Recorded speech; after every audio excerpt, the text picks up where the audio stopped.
Good morning, everyone. I am Sarala, lecturer in Computer Science Department, Sir CRR Degree College for Women. Today's my topic is Java Futures. Now, coming to the Java Futures, Java is an object-oriented programming language developed by Sun Microsystems of US in 1991. The inventors of Java wants to design a language which provides solutions to some of the problems encountered in modern programming. Java అనేది one of the object oriented programming ఎవరు develop చేశారు అంటే Sun Microsystems అనేవాళ్ళు 1991లో develop చేశారు. So ఆ develop చేసేటప్పుడు develop చేసే టీం ఏమని డిసైడ్ అవుతుంది అంటే వాళ్ళు డెవలప్ చేసే ప్రోగ్రామింగ్ లాంగ్వేజ్ అనేది ఎలా ఉండాలి అంటే ఏ ప్రాబ్లమ్నైనా సాల్వ్ చేసేటట్టు. మోడ్రన్ ప్రోగ్రామింగ్లో ఏ ప్రాబ్లమ్నైనా సాల్వ్ చేసే అంత ఇదిగా వాళ్ళు ప్రోగ్రామ్ని డెవలప్ చేయాలి అనుకుని డిసైడ్ అవుతారు. సో అలాగే జావా ఈజ్ డెవలప్ చేయాలని డిసైడ్ అయ్యి ప్రోగ్రామ్ని డిజైన్ చేస్తారు. Java is a first programming language which is not attached with any particular hardware are operating system. So వాళ్ళు అనుకున్నట్టే జావాని డెవలప్ చేస్తారు. సో ఆ డెవలప్ చేసిన ప్రోగ్రామింగ్ లాంగ్వేజ్ అనేది ఎలా వర్క్ అవుతుంది అంటే ఏ ప్లాట్ఫామ్లో అయినా కానీ, అంటే ఏ ఆపరేటింగ్ సిస్టమ్ యూస్ చేసి ప్రోగ్రామింగ్ చేసినా కానీ, ఏ హార్డ్వేర్ పార్ట్స్ యూస్ చేసినా కానీ ప్రోగ్రామింగ్ అనేది ఎగ్జిక్యూట్ అవుతుంది. అలా వాళ్ళు డెవలప్ చేశారనమాట. Programming developed in Java can be executed anywhere on any system. ఏ సిస్టంలో అయినా, ఏ ప్లాట్ఫామ్లో అయినా కానీ జావా అనేది ఈజీగా ఎగ్జిక్యూషన్ అనేది జరిగేటట్టు చేశారనమాట. కాబట్టి జావా ప్లాట్ఫామ్ ఇండిపెండెంట్ అని కూడా అంటారు. అంటే దానికోసం different okay type of operating system use చేయాలని లేదు. డిఫరెంట్ ఆపరేటింగ్ సిస్టమ్స్ ఏమి యూస్ చేసినా కానీ ప్రోగ్రామ్ ఒక ఆపరేటింగ్ సిస్టంలో ఎలా అయితే వర్క్ అయిందో సేమ్ అలాగే అనదర్ ఆపరేటింగ్ సిస్టంలో కూడా ఎగ్జిక్యూట్ అవుతుంది. Okay, so now the following are the futures of Java. First future, compiler and interpreter, platform independent and portable, object oriented, robust and secure, distributed, simple, small and familiar, multi-threaded and interaction, high performance, dynamic and extensible.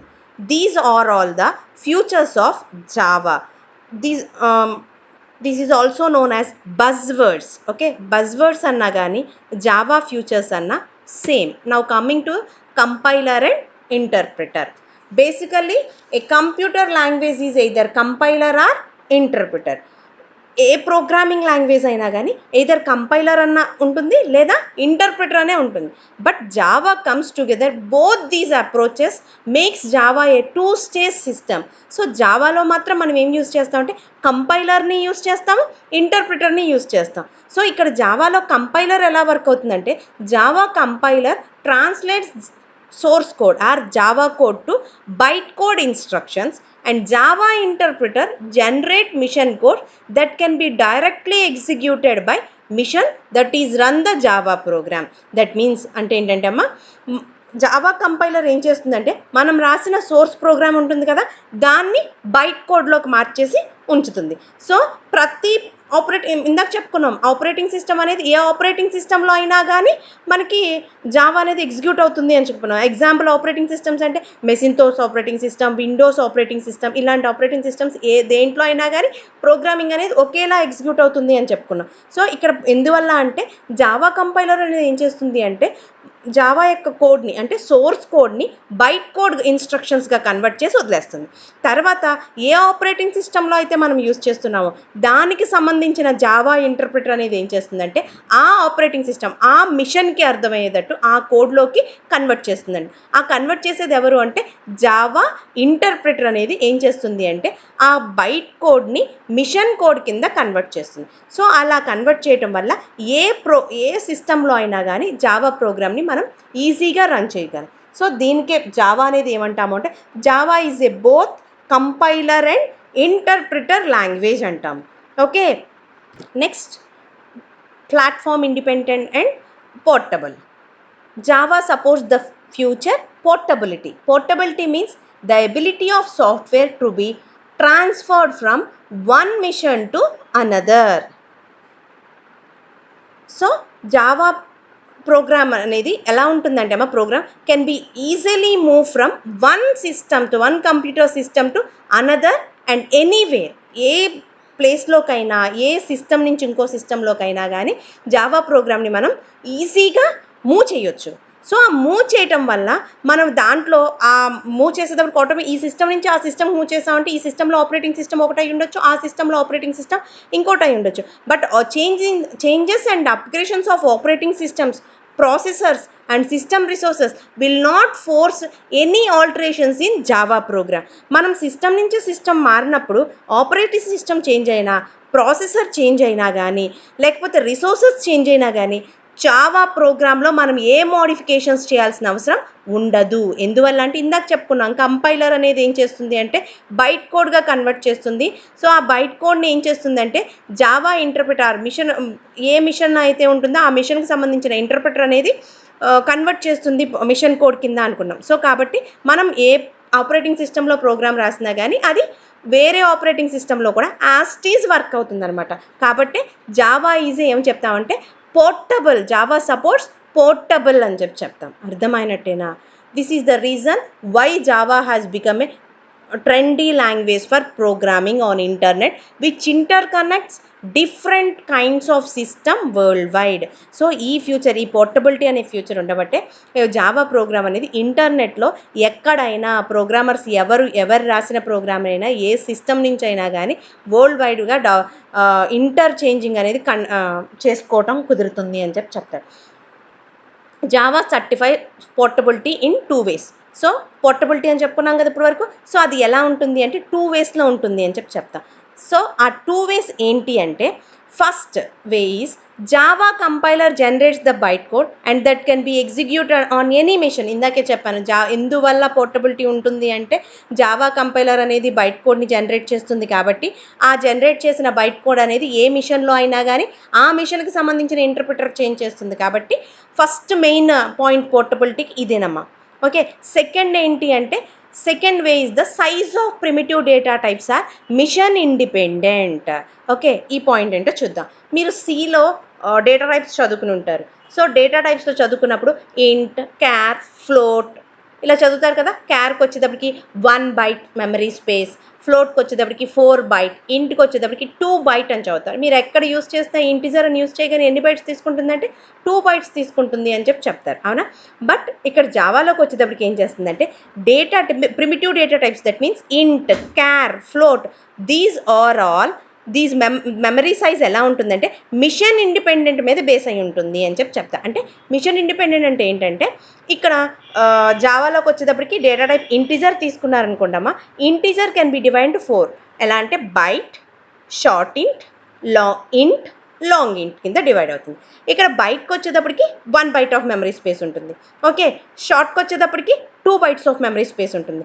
ఇంట్కి వచ్చేటప్పటికి 4 bytes of memory space allocate చేస్తుంది. లాంగ్కి వచ్చేటప్పటికి 8 bytes of memory space. నువ్వు ఎప్పుడైతే వేరియబుల్ని ఇంట్గా declare చేస్తావో అప్పుడు ఆటోమేటిక్గా machine ఏం చేస్తుందంటే 2 bytes అలా తీసుకోదు. నువ్వు ప్రోగ్రాంలో యూస్ చేసిన దాన్ని బట్టి, నువ్వు ఇచ్చిన డేటాని బట్టి అది ఏం చేస్తుందంటే ఇంట్ తీసుకోవాలా, షార్ట్ ఇంట్ తీసుకోవాలా, బైట్ తీసుకోవాలా అనేది డిసైడ్ చేస్తుంది. అర్థమవుతుందా? దాన్నే మిషన్ ఇండిపెండెంట్ అంటుంది. అదే మామూలుగా సిలో అయితే ఇంటి అనగానే ఏకి ఏం చేస్తుంది 2 byte, ఇంట్ ఎక్స్ అంటే 2 bytes అలా డివైడ్ చేస్తుంది. నేను ఎక్స్లో 1 ఇచ్చినా కానీ కంపల్సరీ 1 అంటే అక్కడ యూస్ అయ్యేది 2 bits ఆఫ్ మెమరీ స్పేస్ అయినా కానీ అక్కడ యూస్ చేసేది మాత్రం ఎన్ని 8, 2 8s ఎంత 16 bits ఆఫ్ మెమరీ స్పేస్ అనేది అలోకేట్ అవుతుంది. అంటే అక్కడ ఏమవుతుందంటే మెమరీ అనేది వేస్ట్ అయిపోతుంది. సో ఆ ప్రాబ్లం కూడా ఇక్కడ ఉండదు అని దానివల్ల పోర్టబిలిటీ అనేది చెప్తాం. ఓకేనా. పోర్టబిలిటీ అంటే అర్థమైంది కమ్మా, the ability of software to be transferred from one machine to another. ఒక మెషిన్ నుంచి ఇంకో మెషిన్కి మారినా ఏ మోడిఫికేషన్స్ మనం చేయాల్సిన అవసరం లేకుండా ఉంటే కనుక దాన్ని పోర్టబిలిటీ అంటాం. ఓకే, ప్లాట్ఫామ్ ఇండిపెండెంట్ ఇందాక చెప్పుకున్నాం. ఇంటర్నెట్లో మనం ఎక్కడైనా కానీ ఎవరు యూజ్ చేసినా కానీ సేమ్ ప్రోగ్రామ్ని మనం కూడా సేమ్ అలాగే యూజ్ చేసుకుంటాం. అంటే అక్కడ యూఎస్లో ఉన్న వాళ్ళు ఏదైనా ప్రోగ్రామింగ్ డెవలప్ చేశారనుకో, వాళ్ళు అక్కడ యాపిల్ సిస్టమ్ యూజ్ చేస్తాం. వాళ్ళు యాపిల్ సిస్టమ్ అంటే అక్కడ ఏం యూజ్ చేస్తారు, మెసింతోస్ ఆపరేటింగ్ సిస్టమ్ యూజ్ చేస్తారు. మనం ఇక్కడికి వచ్చేటప్పటికి అందరం విండోస్ ఆపరేటింగ్ సిస్టమ్ యూజ్ చేస్తున్నాం అనుకుందాం. ఇప్పుడు వాళ్ళు డెవలప్ చేసిన ప్రోగ్రామ్ని మన సిస్టంలో మనం ఎగ్జిక్యూట్ చేస్తున్నాం. సో అక్కడ వాళ్ళు డెవలప్ చేసిన జావా ప్రోగ్రామ్ ఏ ఆపరేటింగ్ సిస్టమ్ యూజ్ చేశారు, మెసింతోస్ ఆపరేటింగ్ సిస్టమ్ యూజ్ చేశారు. మనం ఇక్కడ రన్ చేసేటప్పుడు మనం ఏం ఆపరేటింగ్ సిస్టమ్ యూజ్ చేస్తున్నాం, విండోస్ ఆపరేటింగ్ సిస్టమ్ యూజ్ చేస్తున్నాం. అక్కడ మెసింతోస్ ఆపరేటింగ్ సిస్టమ్ యూజ్ చేసి వాళ్ళు డిజైన్ చేసి ఎగ్జిక్యూట్ చేసినప్పుడు ఏ అవుట్పుట్ అయితే వస్తుందో, మనం ఇక్కడ విండోస్ ఆపరేటింగ్ సిస్టమ్ యూజ్ చేసి మనం ప్రోగ్రామ్ ఎగ్జిక్యూట్ చేసిన సేమ్ అవుట్పుట్ అనేది వస్తుందన్నమాట. అర్థమవుతుందా? అంటే ఇక్కడ ఏం చేస్తుంది, డిఫరెంట్ ఆపరేటింగ్ సిస్టమ్స్ మనం యూజ్ చేస్తున్నా కానీ సేమ్ అవుట్పుట్ అనేది, సేమ్ ప్రోగ్రామ్ అనేది అక్కడ ఎలా ఎగ్జిక్యూట్ అవుతుందో ఇక్కడ కూడా సేమ్ ప్రాసెస్ జరుగుతుంది. కాబట్టి Java is A platform independent అని చెప్తాం. క్లియర్ గర్ల్స్, చాలా ఇంపార్టెంట్ అమ్మ ఫ్యూచర్స్, అందుకని చెప్తున్నాను, జాగ్రత్తగా వినాలి. Okay, platform independent and portability అంటే క్లియర్ కదా. నేను నెక్స్ట్ దానికి వెళ్తున్నాను. నెక్స్ట్ ఏంటంటే object oriented. Java is truly object oriented language. ఎందుకని ట్రూలీ ఆబ్జెక్ట్ ఓరియంటెడ్ అంటాం? జావా అనేది మనం ప్రోగ్రామ్ రాసేటప్పుడు Java compulsory everything is an object. In Java almost everything is an object. All programming code and data exist in objects and classes. Java ప్రోగ్రాంలోకి వచ్చేటప్పటికి ప్రతిదీ ఎక్కడ రాస్తాం, క్లాసెస్లో రాస్తాం. క్లాసెస్కి ఆబ్జెక్ట్స్ క్రియేట్ చేస్తాం. ఎగ్జాంపుల్ నేను మీకు మొన్న క్లాస్ ఎగ్జాంపుల్ చెప్పాను. ఒక క్లాస్లోకి వచ్చేటప్పటికి ఏముంటాయంటే టేబుల్స్ ఉంటాయి, బెంచెస్ ఉంటాయి, స్టూడెంట్స్ ఉంటారు, చైర్స్ ఉంటాయి. ఇవన్నీ ఏమవుతాయి అంటే ఒక క్లాస్కి ఆబ్జెక్ట్స్ అవుతాయని చెప్పాను. మళ్ళీ అదే స్టూడెంట్ని కనుక మనం ఒక క్లాస్గా తీసుకుంటే స్టూడెంట్కి వచ్చేటప్పటికి ఏముంటాయి, స్టూడెంట్ ఐడి ఉంటుంది, కలర్ ఉంటుంది, నేమ్ ఉంటుంది. అలాగే మెథడ్స్ వచ్చేటప్పటికి దాంట్లో ఏముంటాయంటే singing, writing, reading, these are all the methods of student అని చెప్పాను. వీటికి ఆబ్జెక్ట్స్ ఏముంటాయి అంటే ఆ పర్టికులర్ నేమ్ యూజ్ చేసి మనం S1, S2, S3 అలా స్టూడెంట్ నేమ్ ఇస్తే కనుక వాటిని S1, S2, S3 are the objects అనుకుంటాం. అర్థమవుతుందా? అంటే మనం ఏది రాస్తున్నా కానీ జావా ప్రోగ్రామ్ ఎలా డివైడ్ చేస్తాము అంటే ఆబ్జెక్ట్స్ కింద డివైడ్ చేస్తాము. ఎగ్జాంపుల్, ఒక క్లాస్కి వచ్చేటప్పటికి దాంట్లో క్లాస్లో యూజ్ చేస్తున్న థింగ్స్ అన్నిటినీ మనం ఏమనుకుంటాం, ఆబ్జెక్ట్స్ అనుకుని క్లాస్ని క్రియేట్ చేస్తాం. అదే కాలేజ్ తీసుకున్నాం అనుకో, మన కాలేజ్లో ఒక 10 క్లాస్ రూమ్స్ ఉన్నాయనుకో, ఈ 10 క్లాస్ రూమ్స్ని ఆబ్జెక్ట్స్ అనుకుని క్లాస్ అనేది ఏం చేసుకుంటాం అంటే కాలేజ్గా తీసుకుంటాం. Clear? Java is A truly object oriented because almost everything is an object. Java comes with an extensive set of classes. So Java అనేది ఏం చేస్తుందంటే number of extensive sets of classes ఉంటాయి, ఆర్గనైజ్డ్ ఇన్ ప్యాకేజ్ అంట. What is package? Package means container for classes. So package అంటే ఏంటంటే one of the కంటైనర్లా work అవుతుంది. ఏముంటాయి ప్యాకేజెస్లో అంటే group of related classes can be placed in the package. అంటే అందుకే ప్యాకేజ్ని ఒక కంటైనర్ అంటాం. కంటైనర్లో ఏముంటాయంటే గ్రూప్ ఆఫ్ రిలేటెడ్ క్లాసెస్ ఉంటాయి. చూడండి, Java comes with an extensive set of classes organised in package that can be used in program by inheritance. So package is a container for classes. So ప్యాకేజ్లో number of classes ఉంటాయి. ఆ క్లాసెస్ని మనం ఏం చేస్తాము అంటే by using the concept inheritance అనే కాన్సెప్ట్ని యూజ్ చేసుకుని మనం ఆ ప్యాకేజ్లో ఉన్న క్లాసెస్ని రైట్ చేసుకుంటాం. ఇన్హెరిటెన్స్ అంటే ఏంటి, లాస్ట్ క్లాస్లో చెప్పుకున్నాం, బేసిక్ కాన్సెప్ట్స్ ఆఫ్ ఊప్స్లో మనం చెప్పుకున్నాం. ఇన్హెరిటెన్స్ అంటే acquires the properties from already existing class. మనం ఆల్రెడీ ఎగ్జిస్ట్ అయిన క్లాస్ నుంచి ప్రాపర్టీస్ని తీసుకోవటాన్ని ఏమంటాము అంటే ఇన్హెరిటెన్స్ అంటాం. అంటే ఇక్కడ ప్యాకేజ్లో ఉన్న నెంబర్ ఆఫ్ క్లాసెస్ని నాకు ఏ ప్రోగ్రాంలో ఏమైతే యూజ్ అవుతాయి అనుకుంటున్నానో వాటిని ఇన్హెరిటెన్స్ అనే కాన్సెప్ట్ ద్వారా యూజ్ చేసుకుంటాను. The object model in Java is trouble free and easy to enlarge. So ఒక ప్రోగ్రామ్ని మనం రైట్ చేసేటప్పుడు నెంబర్ ఆఫ్ ఆబ్జెక్ట్స్ని, క్లాసెస్ని యూజ్ చేసి రాయటం వల్ల ట్రబుల్ అనేది మనకి ఉండదు. చాలా ఫ్రీగా మనం ప్రోగ్రామ్ అనేది డెవలప్ చేయొచ్చు. అలాగే ఈజీ టు ఎన్లార్జ్, అసలు ఆబ్జెక్ట్ ఓరియంటెడ్ మెయిన్ థీమే అది కదా. మనం ఎక్కడ కావాలంటే అక్కడ ప్రోగ్రాంలో ఆబ్జెక్ట్స్ని, వేరియబుల్స్ని, డేటాస్ని అన్నిటిని ఏం చేయొచ్చు, ఇంక్లూడ్ చేసి ఇంక్రీజ్ చేసుకుంటూ వెళ్ళొచ్చు ప్రోగ్రామ్. కాబట్టి ఈజీగా మనం ప్రోగ్రామ్ని ఎన్లార్జ్ చేయొచ్చు అని చెప్తాడు. Okay, next concept is robust and secured. Java is most strong strong language. Strong means రోబోస్ట్కి మీనింగే స్ట్రాంగ్ అమ్మ. కాబట్టి Java is a robust language అని చెప్తాడు. Java is a most strong language which provides many securities to make certain reliable code. Okay, Java అనేది ఎలా ఉంటుంది, స్ట్రాంగ్గా ఉంటుందంటే జావా మనకి ఏం ప్రొవైడ్ చేస్తుందంటే మెనీ సెక్యూరిటీస్ ప్రొవైడ్ చేస్తుంది. ఎందుకు సర్టెన్ రిలయబుల్ కోడ్, మనం రాసే కోడ్కి చాలా సెక్యూరిటీ అనేది ప్రొవైడ్ చేస్తుంది. ఇట్ ఈస్ ఎలా ప్రొవైడ్ చేస్తుంది, it is designed as garbage collection language which helps the programmers virtually from all memory management problems. ఇదేంటో చెప్తానమ్మా, ఒకసారి మొత్తం చూడండి తర్వాత చెప్తాను. Java also includes the concept of exception handling, which deals serious errors and redundancy, all kind of threats of crashing the system.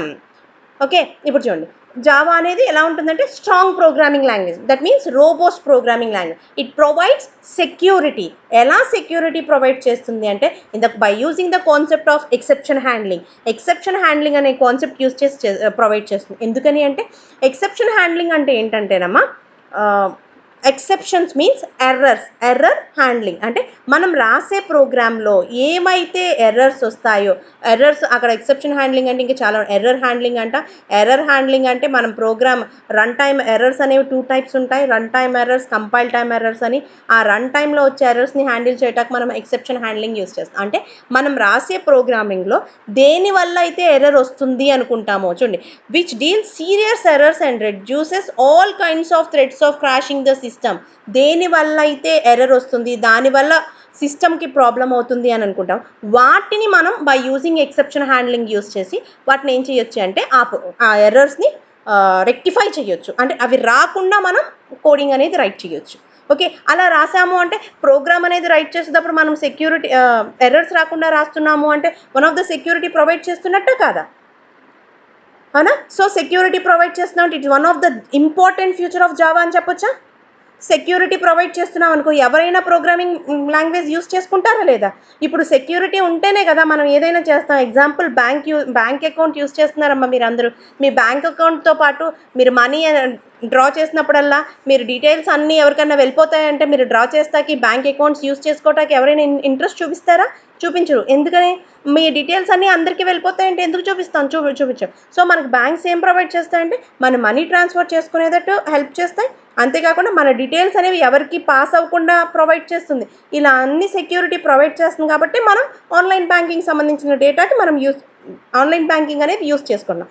So అలాగే Java అనేది కూడా సెక్యూరిటీ అనేది, జావా ప్రోగ్రామింగ్ లాంగ్వేజ్ అనేది సెక్యూరిటీ ప్రొవైడ్ చేస్తుంది. కాబట్టి ఇంటర్నెట్లో అందరూ యూస్ చేసుకోవటానికి, ఈ ప్రోగ్రామింగ్ అనేది యూస్ చేయటానికి, అంటే ఎవరో రాసిన ప్రోగ్రామ్ నేను యూస్ చేసుకున్నా, వాళ్ళది నేను యూస్ చేసుకున్నానని నా డీటెయిల్స్ వాళ్ళకి తెలియవు, వాళ్ళ డీటెయిల్స్ నాకు, ఇలాంటివన్నీ ఉంటాయి. కాబట్టి జావా అనేది సెక్యూరిటీ అనేది ప్రొవైడ్ చేస్తుంది అని చెప్తాడు.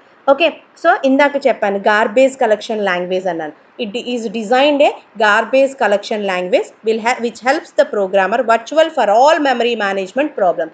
గార్బేజ్ కలెక్షన్ లాంగ్వేజ్ అంటే ఏంటో చిన్న జనరల్ ఎగ్జాంపుల్ చెప్తానే. ఇందాక మీకు సిలో వేరియబుల్స్ ఎక్స్ వై జెడ్ అని 3 వేరియబుల్స్ డిఫైన్ చేశాను.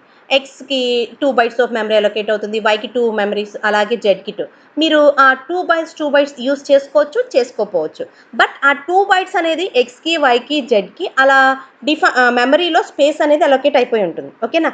అదే ఇక్కడ మీకు జావాలోకి వచ్చేటప్పటికి నెంబర్ ఆఫ్ ఆబ్జెక్ట్స్ మీకు పాయింట్స్ చెప్పేటప్పుడు చెప్పాను, జావాలో ఆబ్జెక్ట్స్కి కూడా మెమరీ అనేది అలొకేట్ అవుతుంది.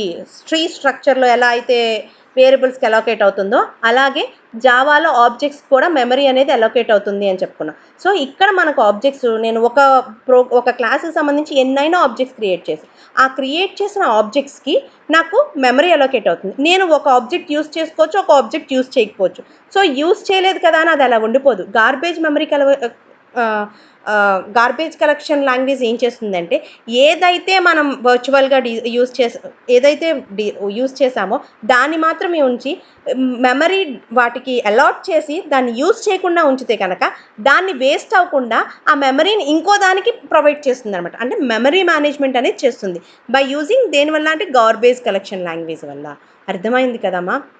ఓకే, సో సెక్యూరిటీ ప్రొవైడ్ చేస్తుంది, అలాగే స్ట్రాంగ్గా ఉంటుంది. కాబట్టి ఎవరైనా జావా ప్రోగ్రామింగ్ని ఇంటర్నెట్లో ఎవరు యూస్ చేసుకున్నా వాళ్ళకి సెక్యూరిటీ పరంగా ఏ ప్రాబ్లము రాదు. అలాగే ఎక్సెప్షన్ హ్యాండ్లింగ్ యూస్ చేయటం వల్ల ఎర్రర్స్ అనేవి దేనివల్ల అయితే వస్తాయనేది ముందే మనం ప్రోగ్రామ్ రాసేటప్పుడు తెలుస్తుంది. కాబట్టి వాటిని రాకుండా మనం ప్రోగ్రామింగ్ అనేది డిజైన్ చేస్తాం. ఇంకా ఏం చెప్పొచ్చు అంటే జావా అనేది ఇక్కడ చూడండి, the absence of pointers in Java ensures that program cannot get right of entering to memory location without proper approval. అసలు మీరు సిలో చదువుకున్నప్పుడు పాయింటర్ అనేది one of the important concept అని చెప్పి చదువుకుంటారు. ఏంటి అంటే పాయింటర్స్ని యూస్ చేయటం వల్ల ఏంటి అంటే ఒక వేరియబుల్ యొక్క అడ్రస్ అనేది తెలుస్తుంది, అవునా. సో అడ్రస్ తెలియటం వల్ల ఆ వేరియబుల్ ఎక్కడుంది, దాని యొక్క లొకేషన్ అంతా మనకు తెలిసిపోతుంది. సో ఇక్కడ జావాలో పాయింటర్స్ని యూస్ చేయం. అక్కడ సిలోకి వచ్చేటప్పటికి అది యూస్ చేయటం వల్ల మీకు ఎగ్జాంపుల్ కూడా చెప్పుంటారు. ఒక ఊర్లో ఎవరైనా ఒక పర్టికులర్ పర్సన్ నేమ్ తెలిస్తే మీకు ఆ నేమ్ తెలిస్తే ఆ పర్సన్ని ఐడెంటిఫై చేయడం కష్టం. అలా కాకుండా ఆ నేమ్తో పాటు ఆ పర్సన్ యొక్క అడ్రస్ అంతా డీటెయిల్స్ మీకు కరెక్ట్గా తెలిస్తే కనుక ఆ పర్సన్ మీరు వెంటనే ఐడెంటిఫై చేయగలుగుతారు, అవునా. సో అది సిలో పాయింటర్స్ అనే కాన్సెప్ట్ వల్ల ఈజీ అని.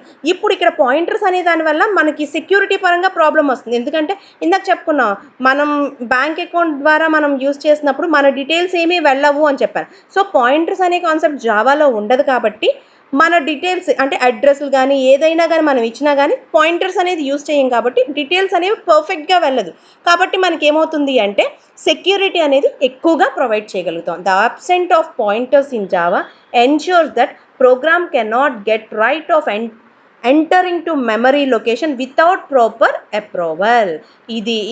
ఇది పర్టికులర్ వీళ్ళది అనేది ఎవరిది తెలియదు. కాబట్టి మనం ఇంటర్నెట్లో అవనివ్వండి ఎవరి ప్రోగ్రామ్స్ అయినా మనం యూస్ చేసుకోవచ్చు. దానివల్ల మనకి ఏ ప్రాబ్లం ఉండదు, సెక్యూరిటీ పరంగా మనకి ఏ ప్రాబ్లం రాదు. Okay, next concept distribution. Java is called as distributed language for construct applications on network which can contributes both data and program. So Java అనేది డిస్ట్రిబ్యూటెడ్ లాంగ్వేజ్. ఇది ఏం చేస్తుందంటే మనం నెట్వర్కింగ్లో అప్లికేషన్స్ క్రియేట్ చేయడం కోసం డేటాని ప్రోగ్రామ్స్ని మనం యూజ్ చేయడానికి హెల్ప్ చేస్తుంది అని చెప్పి. Java application can open and access remote objects on internet easily. So మనం ఆటోమేటిక్గా నెట్వర్క్లో మనం అప్లికేషన్స్ రాయగలిగాము అంటే, ప్రోగ్రామ్ రాయగలిగాము అంటే ఒక చోట ఉన్న ప్రోగ్రామ్ని ఇంకో చోట మనం యూస్ చేసుకోవచ్చా లేదా. సో జావా అనేది మనకి నెట్వర్క్లో ఆ ప్రోగ్రామ్ రాసే ఫెసిలిటీ ప్రొవైడ్ చేస్తుంది. కాబట్టి అలాగే ఒకళ్ళు రాసిన ప్రోగ్రామ్ని కూడా మనం యూస్ చేసుకునే ఫెసిలిటీ అనేది ఉంటుంది. దాన్ని ఏమంటామంటే డిస్ట్రిబ్యూషన్ అంటాం. That means multiple programmers at multiple remote locations to work together on single task. So distribution అనేది అంటే ఎవరైనా ఎప్పుడైనా ఎక్కడైనా చేసేటట్టు ప్రొవైడ్ చేస్తుంది. కాబట్టి ఇప్పుడు వర్క్ ఫ్రమ్ హోమ్ అని అందరూ చేస్తున్నారు కదా ఈ లాక్డౌన్ పీరియడ్లో, అలా చేస్తున్నారా లేదా. సో వాళ్ళు కంపెనీకి వెళ్ళట్లేదు, ఇంట్లో నుంచి వర్క్ చేస్తున్నారు. సో మొత్తం ఎవరైతే ఆ ప్రాజెక్ట్లో ఉన్నారో ఆ ప్రాజెక్ట్ టీం అంతా కమ్యూనికేట్ అవుతూ వర్క్ చేస్తున్నారు. వాళ్ళందరూ ఒక్కొక్క ప్లేసెస్లో ఉన్నారు, అవునా. దట్ మీన్స్ మల్టిపుల్ ఆ ప్రోగ్రామర్స్ అందరూ ఎక్కడెక్కడ ఉన్నారు at multiple remote locations to work together on single task. ఒక ప్రాజెక్ట్ మీదే మల్టిపుల్ ప్లేసెస్లో ఉండి మల్టిపుల్ ప్రోగ్రామర్స్ వర్క్ చేస్తున్నారు. దీన్ని ఏమంటాము అంటే డిస్ట్రిబ్యూషన్. ఇది ఎందుకు అని అంటే నెట్వర్క్లో అప్లికేషన్స్ అనేవి అలా డెవలప్ చేయడానికి జావా మనకి హెల్ప్ చేస్తుంది. కాబట్టి ఏ ప్లేసెస్లో ఉన్నా ఎక్కడున్నా ఏ ప్రోగ్రామ్కి సంబంధించిన ప్రోగ్రామర్స్ అయినా కానీ ఒక పర్టికులర్ ప్రాజెక్ట్ మీద వర్క్ చేయడం అనేది కుదురుతుంది అని చెప్పి చెప్తాడు. Okay, next concept simple, small and familiar.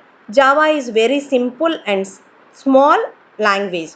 Java does not use pointers and header files, go to statements, etc. It eliminates operator overloading and multiple inheritance.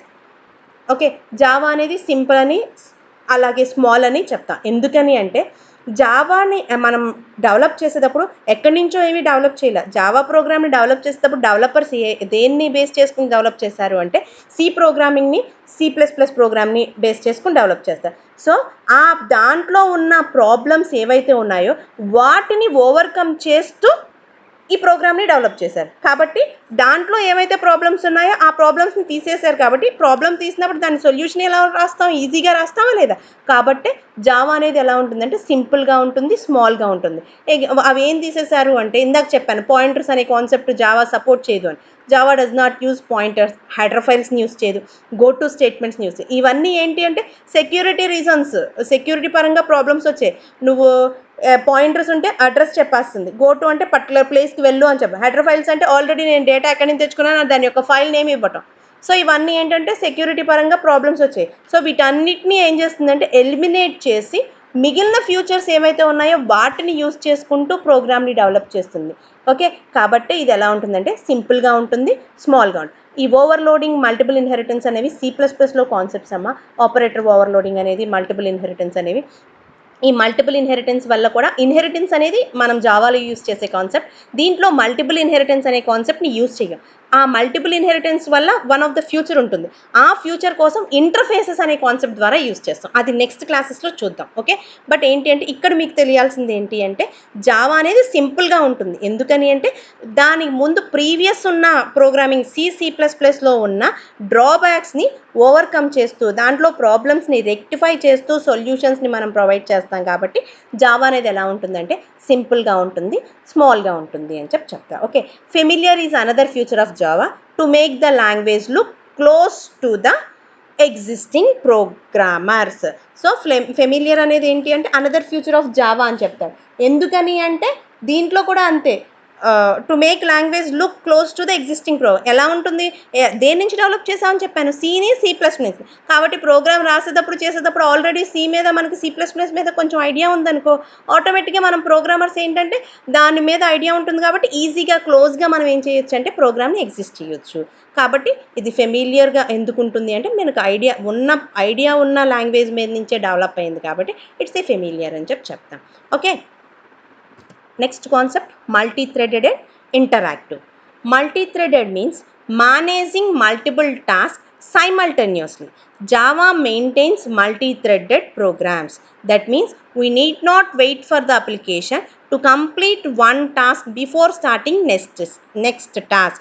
This feature is helpful for graphic applications. Okay, Java ఏం support చేస్తుందంటే multi థ్రెడ్డింగ్ని support చేస్తుంది అని చెప్తారు. Multi threading అంటే ఏంటంటే ఒకే టైంలో different టాస్క్ని చేయటాన్ని ఏమంటాము అంటే మల్టీ థ్రెడ్డింగ్ అంటామమ్మా. ఓకేనా, మరి ఒకే టైంలో డిఫరెంట్ టాస్క్ చేయటం అంటే ఏంటి? ఫర్ జనరల్ ఎగ్జాంపుల్, మనం సిస్టంలో ఇప్పుడు నోట్స్ టైప్ చేస్తున్నాం అనుకుందాం. అంటే ఒక నోట్స్ పీపీటీ ప్రిపేర్ చేస్తున్నాను. నేను పీపీటీ ప్రిపేర్ చేస్తున్నప్పుడు బోర్ కొడుతున్నట్టు అనిపిస్తే ఏం చేస్తాం, మ్యూజిక్ అనేది యూస్ చేస్తాం, అవునా? సో కాన్సన్ట్రేషన్ గురించి అయితే పక్కన పెట్టండి, ముందు జస్ట్ మనం ఇది ప్రిపేర్ చేస్తూ ఉన్నాం, దీంతో పాటు మనం ఏం చేద్దాం అనుకుంటున్నాం అంటే బోర్ కొట్టకుండా మ్యూజిక్ ఏం చేస్తాం, పీపీటీ ఆపేసి మ్యూజిక్ వింటామా? సిస్టంలో అలా చేయం కదా. ఏం చేస్తాం, పీపీటీ చేస్తూ మ్యూజిక్ కూడా ప్లే చేస్తాం. అంటే ఇక్కడ వర్క్ ఏం జరుగుతుంది, సైమల్టేనియస్గా ఒకే టైంలో ఇక్కడ పీపీటీ కంప్లీట్ చేస్తున్నాను, అక్కడ ఏం చేస్తున్నాను, సాంగ్స్ కూడా వింటున్నాను. So multiple task at a time సైమల్టేనియస్గా రెండు జరుగుతున్నాయి. దాన్ని ఏమంటారంటే మల్టీ థ్రెడ్డింగ్ అంటారు. సో జావా అనేది మనకి మల్టీ థ్రెడ్డింగ్ అనే కాన్సెప్ట్ని ప్రొవైడ్ చేస్తుంది. ఇంకా మనం పీపీటీ చేస్తూ ఇంటర్నెట్లో ఏదైనా బ్రౌజింగ్ చేస్తూ ఆ బ్రౌజర్ సంబంధించిన డౌన్లోడ్ చేసుకోవచ్చు, మ్యూజిక్ ప్లే చేసుకోవచ్చు. ఇవన్నీ ఎట్ ఏ టైం మనం జరుగుతూ ఉంటాయి. కాబట్టి సో ఇది one of the future, multi threading is one of this future helps for graphical applications. ఏదైనా గ్రాఫిక్స్ సంబంధించిన అప్లికేషన్స్ని కూడా మనం చేయడానికి మల్టీ థ్రెడింగ్ అనేది మనకి హెల్ప్ అవుతుంది. Okay, clear girls? Next topic is high performance. Java performance is very extraordinary for an interpreted language, majorly due to the use of intermediate bytecode. ఓకేనా, Java అనేది హై పెర్ఫార్మెన్స్ అని చెప్పుకుంటాం. ఎందుకని అంటే మీకు ఇందాక చెప్పాను, కంపైలర్ ఏం చేస్తుందంటే సోర్స్ కోడ్ని బైట్ కోడ్గా కన్వర్ట్ చేసి వదిలేస్తుంది. తర్వాత ఆ బైట్ కోడ్ని మిషన్ కోడ్గా ఎవరు యూస్ చేస్తారు అంటే ఇంటర్ప్రిటర్ అనేది యూస్ చేస్తారు. ఇంటర్ప్రిటర్ అనేది ఎక్కడ ఉంటుంది అంటే మనం ఏ ఆపరేటింగ్ సిస్టంలో యూస్ చేస్తున్నామో ఆపరేటింగ్ సిస్టమ్ సంబంధించిన ఇంటర్ప్రిటర్ అనేది వర్క్ అవుతుంది అని చెప్పండి. సో అది వర్క్ అవటం అది యూస్ చేయటం వల్ల ఏ సిస్టమ్కి రిలేటెడ్ అదే కాబట్టి సో అది వెంటనే కన్వర్ట్ చేయటం అనేది ఈజీగా చేస్తుంది. కాబట్టి జావా పెర్ఫార్మెన్స్ అనేది ఎలా ఉంటుందంటే హైగా ఉంటుంది. Java architecture is also design to reduce over heads during run time. So Java కూడా ఎలా ఆర్కిటెక్చర్ కూడా ఎలా ఉంటుందంటే రన్ టైంలో ఏదన్నా ప్రాబ్లమ్స్ అనేవి ఉంటే అవి ఆ ప్రాబ్లమ్స్ వస్తాయి అనే వాటిని రెడ్యూస్ చేస్తూ ప్రోగ్రామింగ్ డెవలప్ చేస్తామని చెప్పాను ఇందాక మీకు. ఎక్సెప్షన్ హ్యాండ్లింగ్ అని చెప్పాను. Exception handling means error handling అని చెప్పాను. ఎర్రర్ హ్యాండ్లింగ్ అంటే ఏంటంటే 2 టైప్స్ ఆఫ్ ఎర్రర్స్ ఉంటాయి, కంపైల్ టైమ్, రన్ టైమ్ అని. రన్ టైంలో వచ్చే ఎర్రర్స్ని హ్యాండిల్ చేయటానికి ఎక్సెప్షన్ హ్యాండ్లింగ్ యూస్ చేస్తాం. సో దేని వల్ల ఎర్రర్ వస్తుందో అది ముందే తెలిసి మనం అంటే రన్ టైంలో వచ్చే ప్రాబ్లమ్స్ గురించి ముందే తెలుసుకుని అవి రాకుండా మనం డిజైన్ చేస్తాం కాబట్టి జావా ప్రోగ్రామింగ్ యొక్క పెర్ఫార్మెన్స్ ఎలా ఉంటుందంటే హైగా ఉంటుంది. The incorporation of multi threading improves the execution speed of program. Multi threading అంటే ఒకే టైంలో నెంబర్ ఆఫ్ మల్టిపుల్ టాస్క్ అనేవి మనం ప్రొవైడ్ చేయటానికి ఉంటుంది కాబట్టి ఒకేసారి నెంబర్ ఆఫ్ వర్క్స్ జరుగుతున్నాయంటే execution speed of a program also ఎలా ఉంటుంది, హైగా ఉంటుంది. సో కాబట్టి పెర్ఫార్మెన్స్ అనేది జావా మనకి హై పెర్ఫార్మెన్స్ని ప్రొవైడ్ చేస్తుంది అని చెప్తారు. Next dynamic and extensible. Java is also dynamic language. Java is capable of dynamically linked in new classes, libraries, methods and objects. So Java అనేది ఏంటంటే డైనమికల్ లాంగ్వేజ్. మీకు నేను కాన్సెప్ట్స్ చెప్పినప్పుడు డైనమిక్ బైండింగ్ అని చెప్పాను. డైనమిక్ బైండింగ్ అంటే run టైంలో procedure call అనేది కనెక్ట్ అయితే కనుక దాన్ని ఏమంటాము అంటే లింకింగ్ అనేది జరిగితే కనుక దాన్ని ఏమంటాము అంటే డైనమిక్ బైండింగ్ అని చెప్పాను. So that is one of the అక్కడ ఫ్యూచర్, ఇది ఈ ఫ్యూచర్ కూడా. జావా అనేది డైనమిక్ లాంగ్వేజ్ ఎందుకనంటే dynamic linking in new classes, libraries, methods and objects. So run టైంలో నాకు కావాల్సిన న్యూ క్లాసెస్ని, లైబ్రరీస్ని, మెథడ్స్ని, ఆబ్జెక్ట్స్ని ఏం చేసుకుంటుంది అంటే యాడ్ చేసుకుంటుంది. ఎప్పుడు రన్ టైంలో యాడ్ చేసుకుంటుంది కాబట్టి ఇది ఎలా Java is a dynamic language అని చెప్తా. Java can also establish the type of classes through the query building it possible to either dynamical linking or about the program depending on the reply. Java program is support functions written in other languages such as C and C++ known as native methods.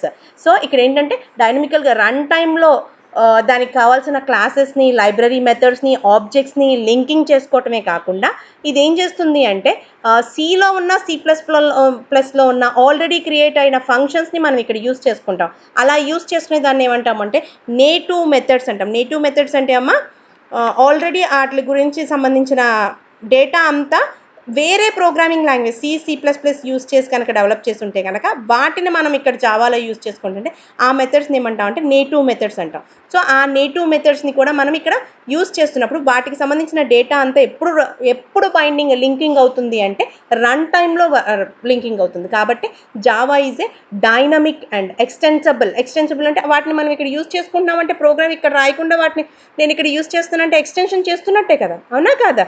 So కాబట్టి Java is A dynamic and extensible language.